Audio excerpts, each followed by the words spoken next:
오제이님의 고민 한번 먼저 읽어볼게요. 네. 23살이래요. 자, 23살 아직 대학교에 재학 중인 학생입니다. 중학교 시절의 트라우마로 사람이란 존재에 대해 불신과 두려움이 많대요. 당시에 여러 달 동안 특정 사람, 성인 남자로부터 가해를 당할 듯한 위협과 불안을 경험했습니다. 중학교 때 몇 개월 동안이나 성인 남자한테 굉장한 위협을 당했었대요. 그럼 굉장히 사람에 대한 공포심도 생겼겠고 트라우마도 생겼겠네요. 실제로 직접적인 가해를 당하지는 않았지만 여전히 낯선 사람들과 차가 두렵고 새로운 사람을 만나도 의심부터 듭니다. 그래서 의도치 않게 긴장을 하다 보니 예민하고 우울할 때가 많습니다. 사람들의 호의도 다른 목적을 가지고 있을 거라 생각하고 그대로 받아들이지 못합니다. 그리고 저희 엄마께서 우울증과 공황장애를 앓고 계신 지 여러 해가 되었고, 저도 기질상으로 어느 정도 타고나기도 한 것 같습니다. 엄마를 보며 저도 엄마처럼 우울함과 불안을 평생 안고 살아가야 할까봐 겁나고, 한편으로는 원망의 마음도 올라와 죄송스럽기도 합니다. 남들이 보기에는 망상 같기도 해서 친구들에게는 말하지 않고 혼자 앓다가 시간이 지나면 자연스럽게 있습니다. 이거는 사실 오제이님 상담을 좀 받으시면 좋아요. 이게 오래된 거잖아요. 대학 때 몇 달 동안 알고 있는 남자였던 것 같아요. 그리고 직접 가해는 안 당했지만 가해를 당할 듯한 두려움 속에서 엄청난 불안 속에서 몇 달을 보냈다 그랬어요. 그 뒤로 막연한 불안 때문에 사람에 대한 공포증이 생겨버린 거잖아요. 이건 알고 있었던 사람인 것 같고, 그리고 이 구체적인 상황을 좀 복기하는 것이 트라우마 치료에는 굉장히 도움이 됩니다. 그래서 그 과거의 그 구체적인 상황, 그리고 이것이 지금도 이 사람을 만나고 있는지 만나지 않고 있는지도 중요해요. 이 사람이 아예 끊긴 사람이고 더 이상 만날 확률이 없다면 과거와 현재를 분리하는 연습, 그리고 이미 끝난 일이야. 끝나서 정말 다행이야. 과거와 현재를 분리하고 다시 나랑 연결될 일이 없고, 과거와 결별하는 연습. 이런 것들을 좀 하면 되는데, 이 사람이 만약에 지금도 연결되어 있는 사람이라면 또 다른 문제입니다. 그래서요, 오제이님, 이건 혼자 극복하기 어렵습니다. 혼자 극복하기 어렵고 지금 누군가에게 말하는 것도 두려워하고 계시잖아요. 그냥 누군가에게 말하는 거 친구들한테도 말이 안 나온다 이랬는데 친구들하고도 고민 상담하는 거 큰 도움 안 될 거예요. 야, 다 끝난 일인데 너는 왜 이렇게 망상이 심해? 망상이라고 할까 봐 또 두렵다 그랬잖아요. 친구들하고 상담하는 것이 오히려 장님을 인도할 수도 있습니다. 전문 상담가에게 트라우마 치료를 좀 받으셔야 돼요. 그래서 과거의 상황을 복기하고 과거와 현재를 분리하고 그리고 내 잘못이 아니고 그리고 그때는 내가 너무 어려서 아무 대응을 하지 못했지만 지금 다시 그런 일이 일어난다면 어떻게 대응할 건지 어떻게 내가 나를 지킬 건지 이런 연습들을 좀 해 나가실 수 있을 거예요.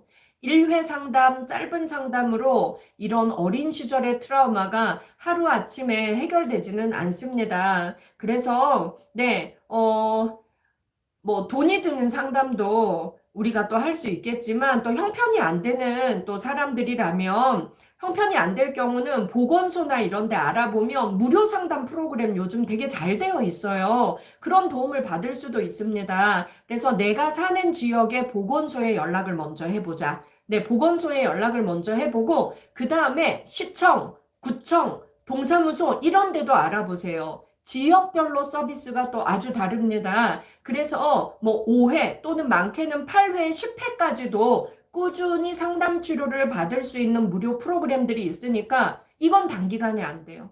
그리고 더 구체적인 얘기를 들어봐야 저도 도움을 드릴 수가 있습니다. 그래서 오제이님 이제 벗어나고 싶죠? 그래서 용기 내서 오늘 여기에 쓴 거잖아요. 한 번 더 용기 내세요. 그래서 실제로 1대1로 상담사 선생님 만나서 꼭 도움을 받으셔야 합니다. 그리고 오늘 제가 도움 드릴 수 있는 건 있어요.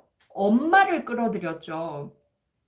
엄마의 공황장애, 엄마의 우울이 나한테 전염됐다? 이건 우리가 이렇게 확정할 수 없는 거예요. 내가 너무 힘들다 보니까 지금 엄마에 대한 원망도 드는 건데요. 이건 엄마로부터 내가 이 성향과 기질을 다 물려받아서 이런 거야. 엄마를 원망하고 이러지 말고 나도 좀 건강해지고 또 엄마도 우울증 공황장애를 다 앓고 계시다면 엄마도 지금 치료받고 계시죠. 엄마도 약물 치료도 받으셔야 하고 상담 치료도 받으셔야 돼요. 그래서 그런 도움을 좀 함께 받으면서 엄마와 내가 함께 좀 건강해지는, 내가 먼저 건강해져서 엄마를 또 좀 도와드릴 수 있으면 또 좋겠어요. 그쵸? 응원할게요. 힘내세요. 네. 그 다음, 자, 또, 경수님께서 올려주신 거 한번 보겠습니다. 안녕하세요. 이 채널을 밤마다 듣고 계세요. 아유, 감사합니다. 예, 예. 아, 금방 제가 제이님 것도 봤네요. 건강 잘 챙기세요. 감사합니다, 경수님. 라방 보면서 힘든 일 있을 때마다 잘 이겨냅니다. 다른 분들 사연 보면 제 사연은 아무것도 아닌 것 같아요. 어려운 분들 선생님 도움으로 마음이 많이 회복되시길 작은 마음으로나마 기도합니다.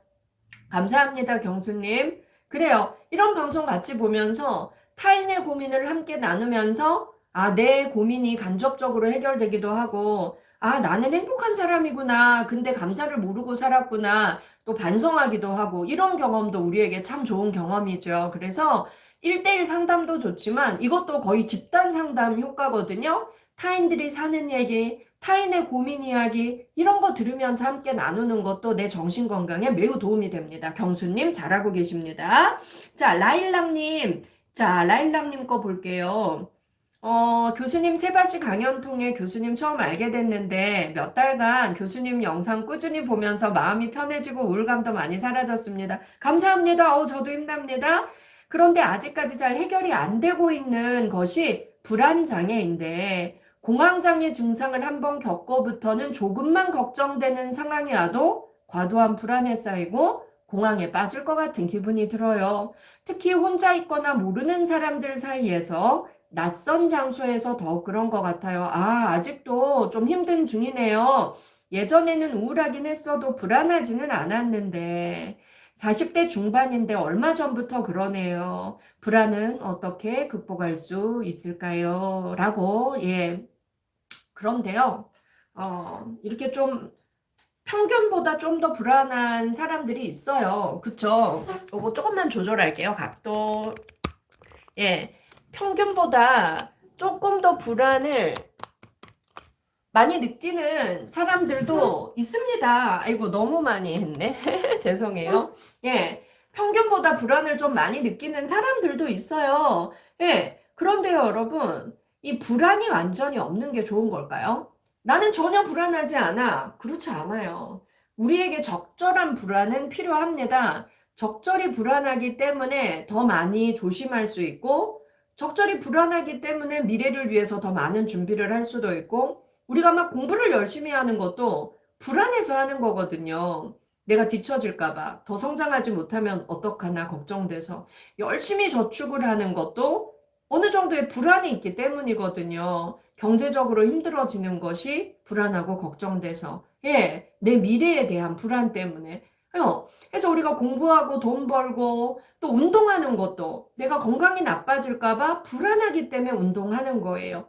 적절한 불안이 있는 것은 우리의 삶을 훨씬 더 발전하는 쪽으로 우리를 이끌 수 있습니다. 그래서 적당히 불안한 건 잘 활용하면서 살면 훨씬 더 우리가 잘 살아가는 데 도움이 된다. 그런데 너무 불안이 심해서 생활에 지장이 된다. 그리고 내가 너무 괴롭다. 이러면 이거는 상담 치료 또는 약물 치료를 받는 것이 좋은 상태에 좀 불안이 심해진 상태라고 볼 수가 있어요.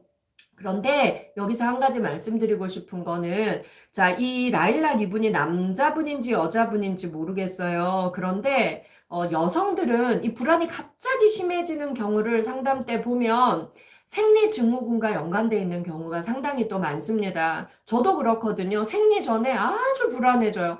내가 왜 이렇게 불안하지 생각해보면 날짜가 그때야. 이런 경우도 좀 꽤 있습니다. 그래서 그 생리증후군 때문에 그런 건지도 한번 파악을 해 보시고, 그리고 또 나에게 어떤 에피소드, 어떤 지금 현재의 문제가 있어서 그 문제를 떠올리면 급 불안해지는 경우도 있겠죠. 그렇다면 그 문제 상황에 대한 해결이 선행되어야 하겠죠. 그쵸? 예. 그럴 때는 이제 상담이 도움이 될 수도 있겠고, 또 나 스스로 내 감정이 지금 어떻지? 지금 내 감정에 이름 붙이기 해보는 겁니다. 1단계, 지금 내 감정에 이름 붙이기, 불안. 그다음 2단계, 이 감정이 왜 생겼지? 내가 왜 불안하지? 자, 종이에 써보는 거예요. 불안이 막연한 감정이어서 우리가 고통을 겪는데, 종이에 쓰는 순간 객관화해서 제3자의 시선으로 그 불안을 바라볼 수 있게 돼요. 그러면 내가 왜 불안한지 막연했던 불안을 구체적인 것으로 끌어내어서 써보는 겁니다. 그러면요, 내가 몰랐던 내 마음, 몰랐던 이유를 발견할 수도 있는 거예요. 그래서 여러분, 종이에 써보는 게 아주 중요하고 좋은 이유가 뭐냐면, 나도 모르는 내 마음을, 마음아, 넌 누구니? 왜 불안하니? 불안 너 정체 뭐니? 왜 나한테 왔니? 이거 해결할 수 있을까 없을까? 대화를 할 수가 있다는 겁니다. 라일락님, 오늘부터 감정 일기를 좀 써보세요. 그래서 2단계, 이 감정이 왜 생겼지? 한번 써보는 겁니다. 예. 그리고 세 번째, 그러면 이 불안을 어떻게 해소할 수 있지도 한번 써보는 거예요. 어떤 문제 상황 때문에 불안이 오는 거라면 그 문제 해결에 초점을 맞추고요. 그리고 이 불안이 왜 생겼지? 아, 내 생리증후군, 생리할 때가 다 돼서 그런 거구나. 그러면 어때요? 며칠 지나면 없어질 거니까 또 불안이 좀 덜해지겠죠. 그리고 네 번째, 내가 원하는 게 뭔지. 예. 네 번째, 이 감정을 없애기 위해서 내가 원하는 게 뭔지, 어떻게 할 수 있나, 구체적 방안을 써보는 거예요. 예. 그런데 이런 것들이 다, 이 감정이 왜 생겼지? 특별한 게 없어. 그리고 이 감정을 없애려면 어떻게 하는 게 좋을까? 나 스스로 찾을 수 있는 게 하나도 없어. 그러면 불안이 너무 심해져 있는 상황이어서 약물의 도움을 좀 받는 것이 좋을 수 있습니다. 예, 그래서 이렇게 갑자기 불안, 공포 이런 감정이 밀려올 때 감정 일기를 손으로 객관적으로 컴퓨터에 쓰는 것보다 진짜 손으로 볼펜, 연필로 꾹꾹 눌러서 써보는 게 좋아요. 그래서 내 감정을 타인의 시선으로 객관적으로 바라볼 수 있게 됩니다. 그러면 그 감정을 해소할 수 있어요. 자, 여러분, 빅터 플랭클이 아주 멋진 말을 했는데요. 불안하고 막연한 감정을 우리가 표현할 수 있다면 그 감정에서 벗어날 수 있습니다. 그래서 막연한 감정일수록 우리가 표현해보자. 구체적으로 표현해볼 때 해소하는 데 도움이 된다. 기억하고 감정일기 한번 써보세요. 네, 자, 그 다음 김은실님의 고민으로 넘어가 볼게요. 선생님의 강의를 들으며 불안하고 항상 부족하다고 느꼈던 나 자신이 회복되고 있어요. 어우, 박수! 남들은 그런 날 이해 안 된다고 오히려 그런 고민할 때 어이없다고 바라보더라고요. 아, 선생님이 어떤 고민할 때 사람들이 어이없다고 했어요. 나빴다. 공감을 안 해줬네. 전 제가 뭔가 시작하면 불 붙었다가도 금방 식어버리는 편이거든요. 그러다 보니 제대로 하는 거 없이 흐지부지 해버리니 그런 내 자신이 싫었어요. 끈기 있게 쭉 하고 싶은데 혼자서는 힘드니 난 뭐래도 안 될 거야. 또 포기할 거야. 라고 스스로를 자책했던 것 같아요. 선생님 강의 들으면서 생각을 바꿔보려고요. 상처받고 힘들어하는 사람들을 치유해 주셔서 감사해요. 막 되게 길게 쓰셨어요. 그리고 오래오래 함께 하자고. 그럼요. 우리는 친구고 가족인데, 김은실님. 오래오래 함께 해야죠. 그렇구나. 여러분, 우리 김은실님 같은 고민하는 사람들 되게 많죠. 뭔가 시작은 잘하는데 금방 포기해. 그러다 보니까 내가 미워지고, 짜증나고, 그리고 지금 자존감도 되게 낮아져 있고. 그쵸? 자, 여러분, 이 김은실님이 보니까요, 뭔가 불 잘 붙어. 그리고 도전 잘해. 그런데 금방 식어. 금방 꺼져. 그래서 흐지부지 끝나. 그래서 이런 내 자신이 싫어. 그리고, 스스로에게 말해요. 난 뭘 해도 안 될 거야. 또 포기할 거야. 이러고 아예 시작을 안 해. 여러분, 문제 뭔지 알겠죠? 이거 저랑 오랫동안 함께 해본 분들은 제 얘기 들어서 아실걸요? 자, 여러분, 제가 목표, 도전, 어떤 목표를 세우고 도전하자고 했죠? 큰 목표, 먼 목표, 높은 목표 세우자고 제가 했나요? 아니죠. 작은 목표를 자주 세우자고 얘기했어요. 작은 목표를 세우면 도전하기가 쉬워져요. 그리고 작은 목표는 이루기가 쉬워요. 그렇기 때문에 성취할 확률이 아주 높아요. 자존감 1점 플러스. 한 계단 올라가는 거예요. 작은 목표를 또 세워요. 그러면 쉽게 이룰 수 있으니까 도전하기 쉬워요. 그러면 성취하기 쉬워요. 자존감 1점 플러스 한 계단 또 올라가는 거예요. 그러면요, 도전하는 게 재밌어져요. 그리고 작은 목표, 내가 이룰 수 있는 목표를 자주 세우자고 그랬어요, 제가. 김은실님 잘 들으세요. 작은 목표를 자주 세우고 자주 성취하면 자존감이 하루에 1점씩 높아집니다. 그러면 한 계단, 한 계단, 한 계단, 한 계단, 한 계단, 한 계단, 한 계단 어렵지 않았는데 올라가다 보니까 65층에 올라와 있고 올라가다 보니까 롯데월드 제일 높은 층에 와 있고 어느 날 보니까 내가 200층에 올라와 있을 수도 있다는 거죠. 예. 그래서 김은실님의 장점이 뭐냐면요. 뭔가 불이 잘 붙어. 이것도 장점이에요. 열정이 많다는 거죠. 김은실님은 뭔가를 잘하고 싶은 열정이 많아요. 이 장점을 잘 활용하세요. 단 너무 큰 목표를 잡으면 불 붙었다 금방 꺼져. 그리고 나 못해 금방 포기해. 이 포기의 경험이 3번, 4번, 5번, 6번 되면 우리 뇌 속에서 행동의 명령을 안 내려요. 아이, 너 또 포기할 거잖아. 너 끈 게 없잖아. 금방 포기할 건데 그냥 하지 마. 고생만 하고, 아유, 너 그 강의 1년짜리 끊어봤자 수강료만 너 들고 너 금방 포기할 거잖아. 아유, 돈 아까워. 등록하지 마. 이렇게 된다니까요. 처음부터 등산하는 사람이 한라산 끝까지 올라갈 거야. 그러면 중간에 포기하기 너무 쉬워요. 그쵸? 낮은 산부터. 예. 그래서 나 65층 오늘 하루 만에 올라갈 거야가 아니라 한 계단 한 계단 한 계단 한 계단 가자니까요. 그러다 보면 작은 목표 성취하기, 작은 목표 도전하기 성취하기, 작은 목표 도전하기 성취하기, 작은 목표 도전하기 성취하기. 이게 자존감 쌓는 비법이에요. 자존감 쌓는 비법. 잊지 마세요. 예. 그래요. 김인실님 화이팅! 불 잘 붙는 나의 장점을 활용하자. 네. 그 다음 나 이거 너무 마음 아프더라. 나 이거 오늘 진짜 여러분 예. YNJ님. 가정사를 남친에게 얘기한 후로 남친에게 헤어짐을 통보받았어요. 몇 년을 만났는데 얼굴도 못 보고 대화도 못 해보고 일방적으로 헤어지자고 연락을 하고 그 뒤로 연락을 남친이 딱 끊어버렸대요. 마지막 데이트까지만 해도 행복했는데 아무리 생각해봐도 제 가정사 때문에 헤어진 것 같아요. 너무 솔직하게 다 얘기했나 싶고 마음이 아프네요. 이제 그만 잊고 싶은데 힘들어요. 내가 뭐라고 답할 것 같으세요? 잘 헤어졌어요. 잘 헤어졌어요. 우리 좋았다며요. 우리 좋았고 마지막 데이트도 좋았다며요. 몇 주를 사귄 것도 아니고 몇 개월을 사귄 것도 아니고 몇 년을 사귀었다며요. 그러면 결혼을 생각하고 내 가정사, 아픈 가족사겠네요. 내 아픈 가족사를 말했을 거잖아요. 그런데 아무 말 없이 연락 차단, 그냥 끝났대요. 우리가 가장 예의를 지켜야 될 게 인간관계에서 헤어질 때입니다. 헤어질 때 정말 예의를 지켜야죠.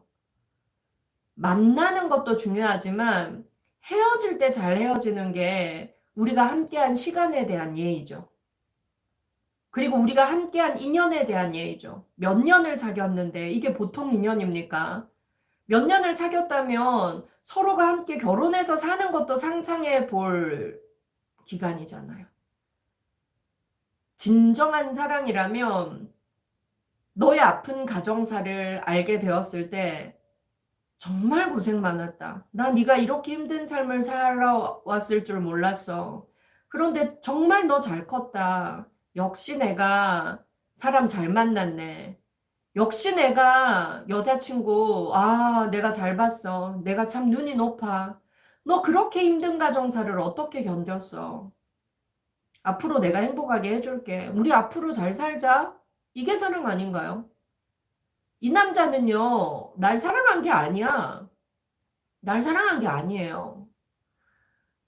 나의 외모를 사랑했거나, 나의 뭐 직업을 사랑했거나, 나의 돈을 사랑했거나, 다른 걸 사랑했겠죠. 네.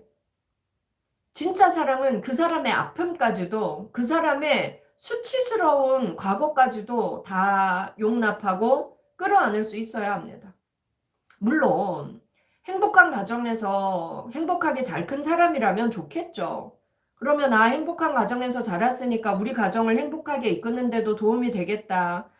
밝고 어둠이 없겠다. 뭐 이런 생각할 수 있겠죠. 하지만 내가 불행한 가정에서 자랐다고 해서 우리 가정사가 안 좋다고 해서 내가 무조건 좋은 엄마 될 수 없습니까?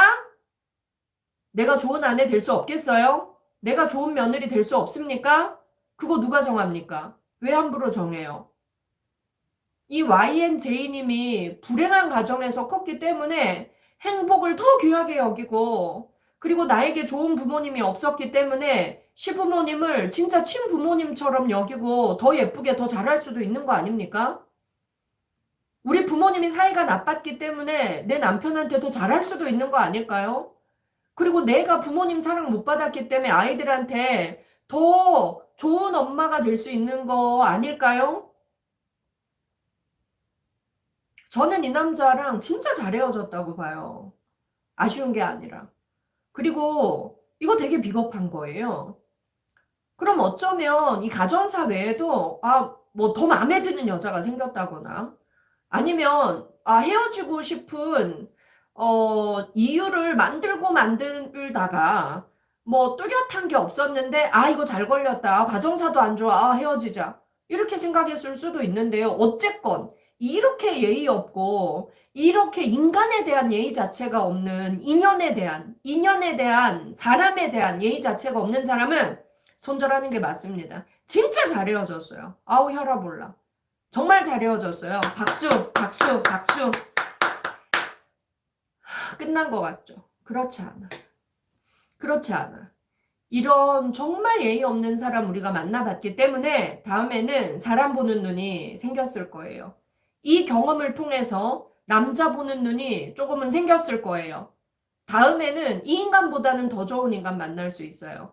그리고 다음에 내 가정사까지, 내 아픔까지 정말 끌어안고 이해해주고 사랑해주는 남자를 만나면 은혜 갚는 마음으로 그 남자에게 내 젊음과 나의 열정과 나의 정말 모든 걸 다 줘요. 그리고 그 부모한테도 잘해요. 나를 알아봐준 남자니까. 이 남자 누가 키웠어요? 그 부모님이 잘 키운 거예요. 그렇잖아요.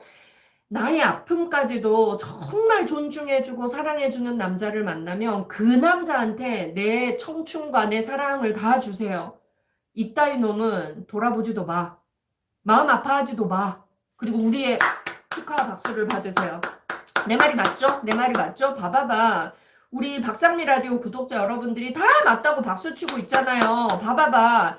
오늘 댓글 잘 읽어봐요. 예. 우리 박상미 라디오 가족 여러분들이 얼마나 수준 높은 거의 심리 상담사들이라니까요.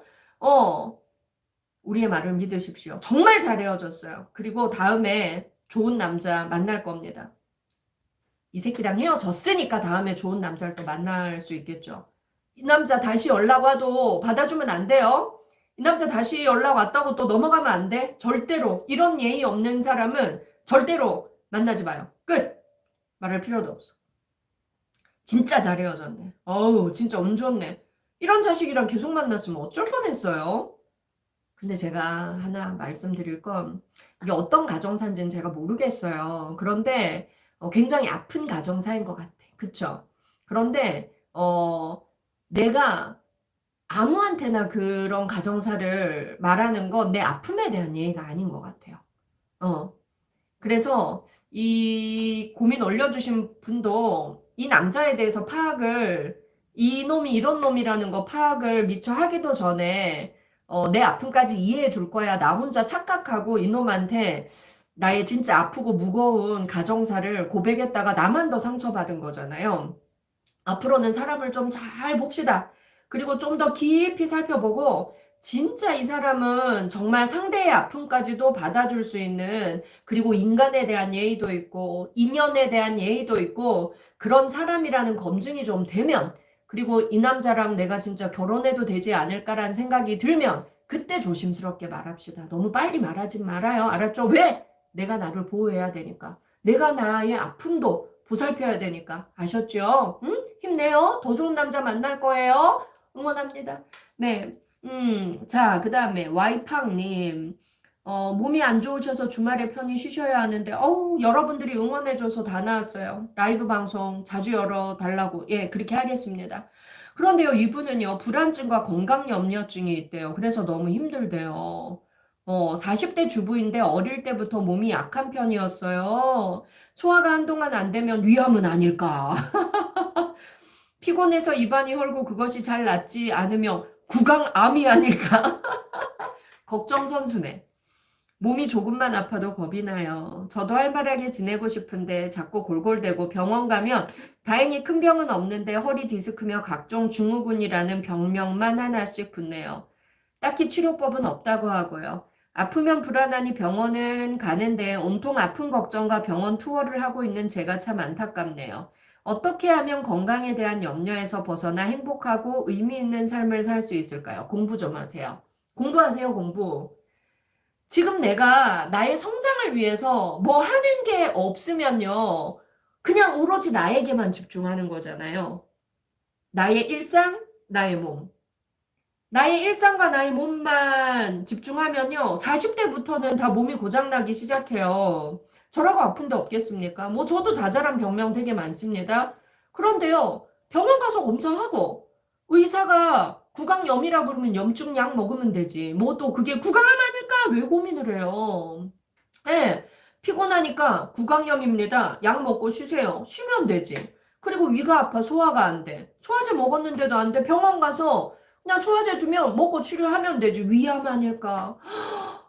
누구나 조금씩 다 아파요. 그러면 앞으로 50대, 60대에 더 아파질 텐데 무서워서 어떻게 살아요? 병 걸릴까 봐. 근데요, 이건요, 진짜 병이에요. 자, 제가 뭐라 그랬어요? 나의 성장을 위해서 공부하거나 뭔가 다른 걸 안 하면 우리는 내 일상과 내 신체에만 관심이 간다니까요? 그럼 당연히 건강염려증 걸려요. 제가 굉장히 좋아하는 속담이 있어요. 걱정을 해서 걱정이 없다면 걱정이 없겠네? 걱정해서 걱정이 없어진다면 세상에 걱정 하나도 없겠네? 걱정해서 내 병이 낫는다면 세상에 병자 하나도 없겠네? 걱정을 해서 돈이 잘 벌어진다면 세상에 가난한 사람 하나도 없겠네? 걱정은요, 내 상황을 0.0000001%도 앞으로 나아가지 못하게 합니다. 나에게 건강염려증이 있다면 이게 하루아침에 그냥 없어지겠습니까? 그렇지 않을 거예요. 나 건강염려증 있어? 받아들이세요. 그래서 나는 병원에 빨리 가. 그럼 장점도 있어요. 큰 병을 빨리 예방하니까. 건강염려증도 긍정적으로 잘 활용하면 되죠. 건강염려증 있는 사람은요, 큰 병으로 죽을 일이 없다. 건강염려증 있는 사람 중에 암으로 죽는 사람 극히 드물어요. 왜냐면 염증의 단계에서 당장 병원 가서 치료해서 고친다? 그러니까 이게 뭐 암이 될 일이 없죠. 병원을 이렇게 자주 가는데. 예, 이거 뭐 나쁜 건 아니잖아요. 그러면 병원 가서 아무 문제 없어요. 약 먹으세요. 여기서도 그랬잖아요. 작은 병명만 하나씩 붙지 딱히 치료법은 없다. 큰 병이 아니잖아요. 조금만 아파도 왜 겁이 납니까? 그냥 내 건강염려증을 잘 활용해서 난 조금 아프면 병원 간다. 병원 가서 의사가 별거 아니라 그러면 감사합니다. 큰 병 아니래 땡큐 하고 약 열심히 먹는다. 그리고 일상을 살아요.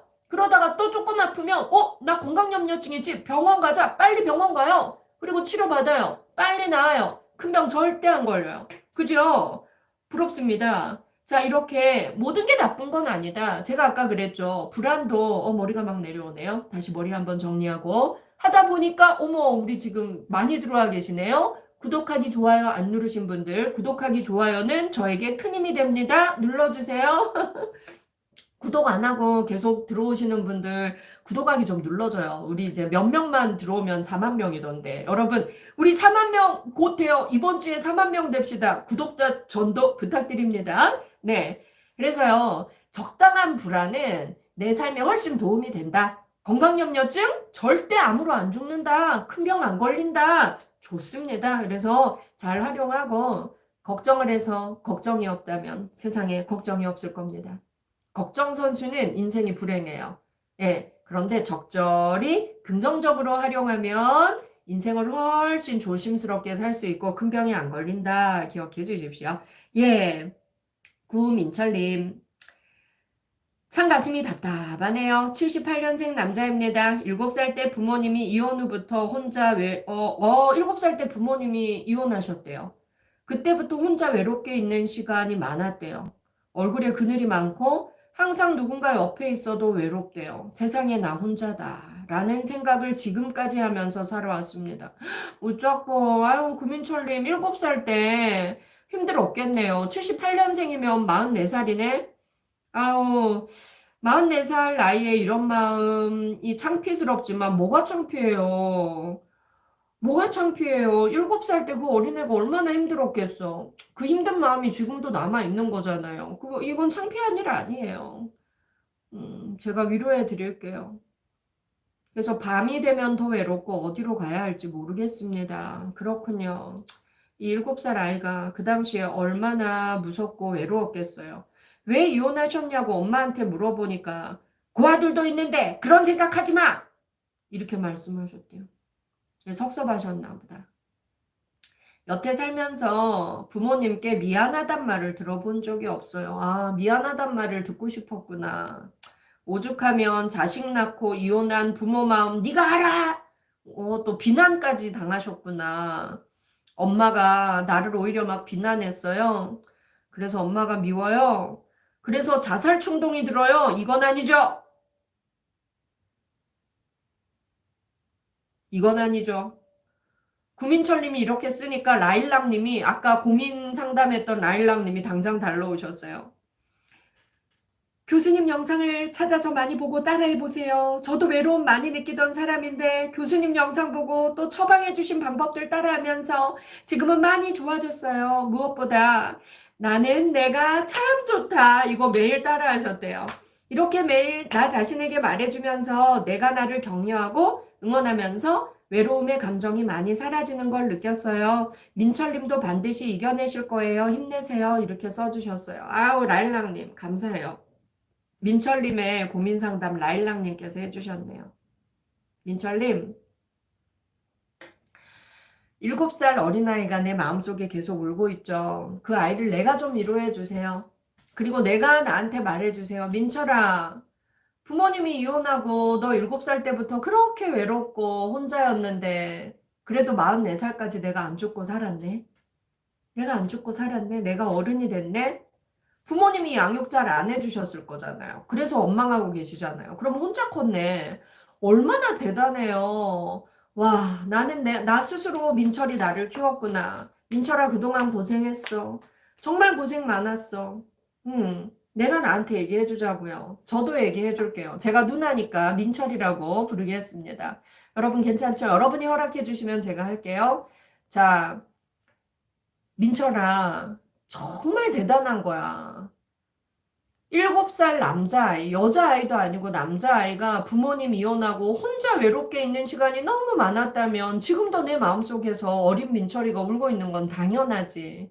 그런데 이 외로움을 이겨내고 지금까지 견뎌온 게 대단한 거야. 외롭지 않으면 사람이 아니지. 나도 외로워. 나도 외로워. 사람은 누구나 외로워. 그런데 민철이는 더 외로웠던 거지. 왜? 환경이 그래서. 그래서 내가 나를 좀 더 칭찬해주고 내가 나를 더 인정해줘도 돼. 꼭 부모님이 나한테 미안하다 사과하고 부모님이 민철아 고생했다. 부모님의 사과와 인정이 내 인생의 성적표는 아니야. 내가 나를 진정으로 인정하고 내가 나를 칭찬하는 게 내 인생의 성적표라고 나는 생각해. 그리고 여기 이 많은 친구들의 댓글을 봐. 전부 다 지금 아유 이렇게 친구가 많고 이렇게 가족이 많네. 우리 박상리 라디오 예 구독자 여러분은 모두 가족 알죠 그쵸? 예 우리가 다 가족하기로 했잖아요.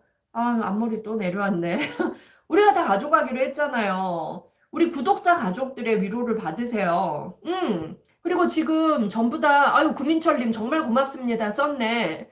전부 다 지금 구민철님한테 잘 살아왔다고 칭찬하고 있잖아요. 고세 구민철님이 네 사랑합니다 썼어요. 막 서로 사랑한다고 쓰고 있어. 그래요. 박상미 라디오 방송 라방 자주 들어와요. 이렇게 또 서로에게 응원하고 응원받고 나는 내가 참 좋다라고 다들 쓰고 있네. 우리 저번에 라이브 방송할 때 했었잖아요.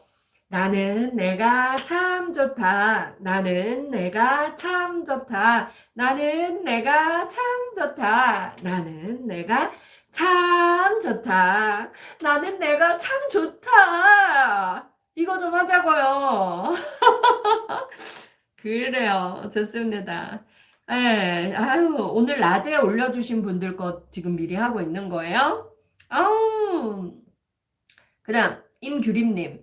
이혼 서류 넣고 한 달이 되어 가는데요. 막막할 때도 있고 울컥할 때도 있고 자괴감이 들어요. 애들한테 상처 준 것 같고 제가 잘한 걸까요? 아, 괴롭군요. 이혼 서류 넣고 한 달이 되어 가는데 고민을 엄청 하고 계시네요. 그럼 고민 좀 더 하세요. 뭐 무조건 이혼해라. 뭐 하지 마라. 이런 말할 자격이 저에겐 없습니다. 근데 임규림 님이 이렇게 갈등이 된다는 건 더 고민해 봐야 할 시기인 것 같습니다. 종이를 꺼내세요. 여러분 상담받지 않아도 상담받는 효과를 누리는 게 종이에 내 감정을 계속 써보는 거예요. 그리고 내가 나한테 묻고 대답해 보는 거예요. 그럼 내가 몰랐던 답이 내 속에 있다는 걸 알게 되고 그리고 내 감정을 객관화해서 바라보면서 좀 판단할 수 있게 됩니다. 임규림님, 종이에다가 종이 딱 반 그세요. 그래서 이혼했을 때 장점 쭉 다 써봐요. 구체적으로 싹 다 써봐요. 그 다음에 이혼했을 때의 단점, 겁나는 것들, 두려운 것들 구체적으로 다 써봐요. 그러면 딱 견적 나와요. 장점이 많은지 단점이 많은지. 어떤 선택을 하는 게 나을지. 지금 보니까 애들이 있고 그러면 이게 몇 달 걸려야 되는 거 아니에요? 몇 달 걸리죠. 그쵸? 숙려기간 이런 거 아닌가? 이땐 뒤집을 수 있잖아요. 그쵸? 그래서 한번 잘 이혼했을 때의 장점과 단점 다 써놓고 한번 다시 한번 상황을 점검해 보시면 좋겠습니다. 뭐든지 뭐 좀 늦게 한다고 이혼 좀 내가 늦게 한다고 큰일 나는 건 아니잖아요. 그쵸? 좀 더 고민해보고 합시다. 근데 남편이 자꾸 때리고 부시고 이랬대요. 아휴, 이건 좀 문제죠. 그러면 고민에 넣어주세요. 내 남편이 변할 가능성이 있나 없나. 변할 가능성이 있다라는 판단이 들면 한 번 더 기회를 주시고 내 남편은 변하지 않을 것 같다는 생각이 드시면 또 결단을 내리는 쪽으로 생각을 하셔야겠죠. 종이에다가 장점, 단점, 그리고 내 남편이 때리고 부시는 거 고칠 가능성이 있나 없나. 그걸 냉정하게 다시 한번 점검해 보시길 바랍니다. 김미선님, 저에게 응원하는 거 고민 아니고 응원의 글을 올려주셨어요. 교수님 강의로 탄력받고 있습니다. 감사합니다. 저도 김미선님의 응원 덕분에 탄력받고 있습니다. 목선영님, 교수님 건강하세요. 항상 응원하고 감사합니다. 감사해요. 작년 동생의 극단적인 선택으로 충격받았을 때 교수님 진심 어린 조언으로 힘을 내서 많이 좋아졌습니다. 아, 그래요? 지금 동생의 목까지 사느라 늦깎이 대학생이 됐네요. 진심으로 감사합니다. 열심히 공부하고 불안감은 없어졌는데요. 밖에 나가서 운동하고 사람 많은 곳은 못 나가고 있습니다. 제가 어디에서 목선영님께 응원을 드렸는지는 사실 기억은 안 납니다. 그런데, 방송이든 뭐 현장이든 제가 목선영님의 고민을 듣고 응원을 해드렸나 봐요. 목선영님, 도움이 되셨다니 정말 고맙습니다. 동생이 먼저 가셨군요. 그래서 괴로워했는데 지금은 동생 목까지 살고 계신다고. 아마 세바시 실시간이었던 것 같은데 제 기억이 맞지 않을까 싶습니다. 목선영님. 세바시 실시간 그 고민 상담에서 제가 만났던 분 아닐까 싶어요. 정말 고맙습니다. 동생이 자살한 것 같아요. 근데 동생 목까지 살아내느라 늦깎이 대학생이 됐다. 정말 박수를 보냅니다. 진짜 대단하세요. 아직은 밖에 나가는 게 두려우세요? 그럴 수 있어요. 그럴 수 있어요. 밖에 나가는 게 두려우면 집에서 공부 좀 더 하죠, 뭐. 지금 안 그래도 코로나인데 또 대학생활 시작하셔서 온라인 강의할 거 엄청 많으시잖아요. 예. 밖에 나가는 게 두려우면 너무 억지로 나를 밖으로 내몰지 말고 집에서 공부 좀 더 합시다. 공부 좀 더 하고 나의 치유에 좀 더 신경 쓰죠. 그쵸? 서서히 좋아지는. 네. 그리고 동생의 삶까지, 동생의 목까지 열심히 살겠다 이 마음으로 사는 언니를 동생도 지켜보고 있을 겁니다. 그리고 언니한테 고마워하고 언니한테 힘 줄 거예요. 그래서 서서히 언니가 또 내 목까지 열심히 살아달라고 또 힘 줄 수도 있잖아요. 목선형님, 오늘 제가 목선형님 기도하고 잘게요. 화이팅입니다. 네. 마지막이에요. 목 아프다. 목이 쉴 것 같아요. 정애자님. 아들 나이 37세예요. 아들이 여자분이랑 동거하다가 1년 전에 상처를 많이 받고 헤어졌대요. 그리고 1년이 지났는데 방에서 핸드폰만 하고 안 나온대요. 기술을 배우라 해도 장사를 해보라 해도 안 한다고 한대요. 부모로서 어떻게 할까요? 아드님이 결혼을 생각하고 동거를 했겠네요. 37세면. 근데 너무 상처를 많이 받고 헤어졌네요. 인생이 무너졌을 수도 있을 것 같아요. 결혼을 생각하고 동거를 했는데 그럼 거의 결혼이었던 거잖아요. 그런데 큰 상처를 받고 헤어져서 지금 1년째 많이 아팠나 봅니다. 그런데 37이나 된 아들이 돈도 안 벌고 아무것도 안 하고 방에만 있으니까 얼마나 고민이 되세요. 아유, 어머니 힘드시겠어요. 아유, 그런데 이게 억지로 끌어낸다고 잘 되지 않습니다. 그쵸? 그리고 야단친다고 또 되지도 않습니다. 아시죠? 그쵸? 뭐 별의 별 노력을 어머니께서도 다 해보셨을 거예요. 그쵸? 얼마나 걱정이 되십니까? 그죠? 그런데요, 방법이 없어요. 이거밖에 없어요. 사랑으로 인한 아픔을 잊으려면 다른 사랑으로 채울 수밖에 없거든요. 근데 이성으로부터 얻은 상처라고 해서 꼭 이성이 사랑으로 채워줄 수 있는 것만은 아닙니다. 그래서 어머니, 그래, 네가 얼마나 괴롭니? 첫 번째는 위로와 공감이에요. 얼마나 괴로우면 세상과 단절을 해버렸겠어요. 좀 답답하고 화가 날 때도 있을 겁니다. 그런데 그건 내 아들을 더 방문 밖으로 못 나오게 하는 거예요. 그러니까 그래 네가 얼마나 괴로우면 이렇겠니? 위로와 공감. 그리고 밉죠 어머니. 가끔은 밉기도 할 거예요. 저라도 미울 것 같아요. 저라도 밉고 답답할 것 같아요. 하지만 엄마 아니고 누가 내 아들을 품을 수 있겠습니까? 그래서 가끔 물어봐 주세요. 뭐 먹고 싶은 거 없어? 이렇게. 너는 밥 먹을 자격도 없어. 아니라 뭐 먹고 싶은 거 없어? 가족의 사랑을 제일 많이 느낄 때가 먹고 싶은 거 없어? 1번이 그거래요. 먹고 싶은 거 없어. 그리고 가끔 아들이랑 마주하게 되면 너 아픈 데 없어? 이렇게 물어보고요. 그래서 지금은 방문 열고 나오기도 어려워하는데 예, 뭐 장사를 해봐라, 뭘 배워봐라 이거 더 힘들게 하는 말이거든요. 어머니도 너무 힘드시겠지만 너무 답답하시겠지만 이해합니다. 하지만 방문을 열고 나와서 운동도 하고 산책도 좀 하고 이럴 힘이 생겨야 장사도 하고 뭘 도전하지 않겠습니까? 지금 걸음마도 못하는 애한테 마라톤 하라고 하는 거예요. 장사하라는 거. 그래서 지금 너무 상처받아서 두 다리가 부러진 거예요. 두 다리가 부러진 아들 뭐부터 해야 돼요? 기부스부터 해야 돼요. 그리고 치료부터 해야 되잖아요. 그러니까 어머니께서 어머니께서 그래 네가 얼마나 힘들겠니? 결혼도 생각했을 텐데 얼마나 상처받았겠어. 위로하고 공감해 주는 거랑 뭐 먹고 싶은 거 없어? 어디 아픈 데 없어? 이렇게 한 번씩 물어봐 주세요. 그리고 욕하고 싶을 땐 숨 한 번 크게 쉬세요.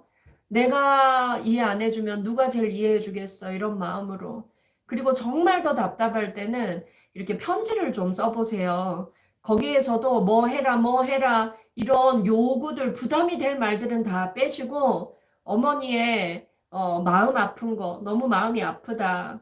너무 마음이 아프고 네가 예전의 모습을 되찾으면 좋겠다. 예전의 모습을 되찾으면 좋겠다. 이렇게 편지로 좀 얘기를 해보시면 어떨까. 그래서 아직 1년으로 안 되나 봅니다. 그 상처가 아무는데. 그래서 어머니께서 조금 기다려 주십사 부탁을 드립니다. 네, 목 아파. 낮에 여러분들이 올려주신 거 싹 다 했습니다. 네. 아유, 이 사연 보니까 요새 유독 결혼을 생각했는데 예, 이별해서 너무 큰 상처 받은 분들이 저한테 좀 많이 오시는 것 같아요.